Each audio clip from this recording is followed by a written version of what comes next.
కల్వకుంట్ల కవిత ఏమంటుంది జరిగింది రాబాయ్?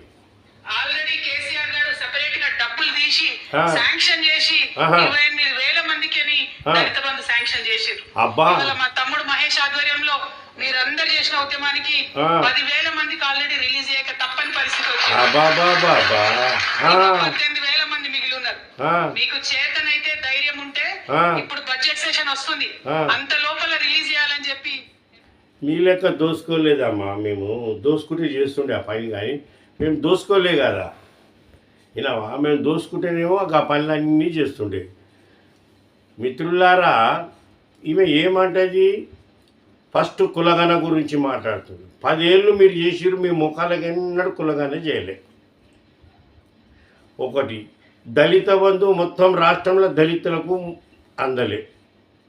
బీసీ బంధు అన్నారు, చేయి పెట్టిరు. విన్నావా? ముస్లిం సోదరులకు మీ అయ్యే రిజర్వేషన్ ఇస్తాడు, అవి చేతులు ఎత్తగొట్టిరు. గిరిజనులకు రిజర్వేషన్లు అన్నాడు, అవి చేయలే. 10 ఏళ్ళు మీరు ఏం బీకలేదు. గట్లగానం ఎందుకు? ఏడాది అర్థం కాలేదు, సిగాలు ఊగుతున్నారు. మీరు ఎందుకు చేయలేదమ్మా 10 ఏళ్ళు? నువ్వు దోసుకంకే సరిపోతుంది సీసాలు వెనుక. వినావా? ఇక నువ్వు దళితుల గురించి మాట్లాడుతున్నావు. దళితుల కులగన చేసిర్రా?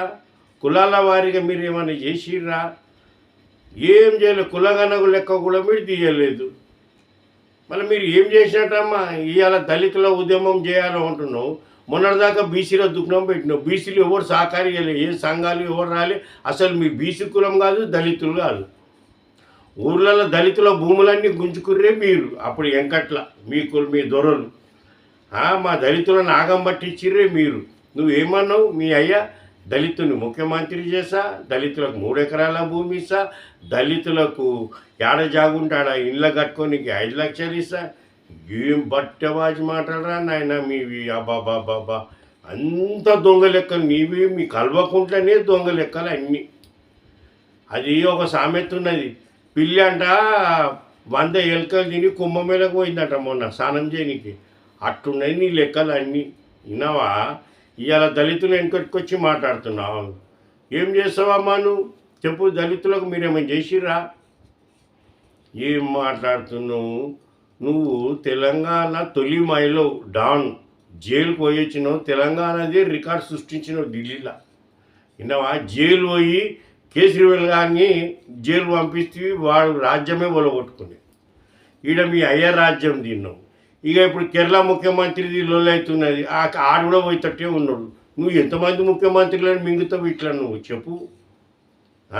ఇవాళ మాట్లాడుతున్నావు. దళిత సోదరులారా, ఎస్టీ బీసీ సోదరులారా, వీళ్ళ బట్టెవాజ్ మాటలలో ఎవ్వరు పోకుర్రి. వినరా? అన్ని అబద్ధాలు. వీళ్ళంతా బట్టెవాజ్ గాళ్ళు ఈ తెలంగాణలో ఇవ్వలేరు. ఈ కల్వకుంట్ల వస్తుంటే బట్టెవాజ్ గాళ్ళు.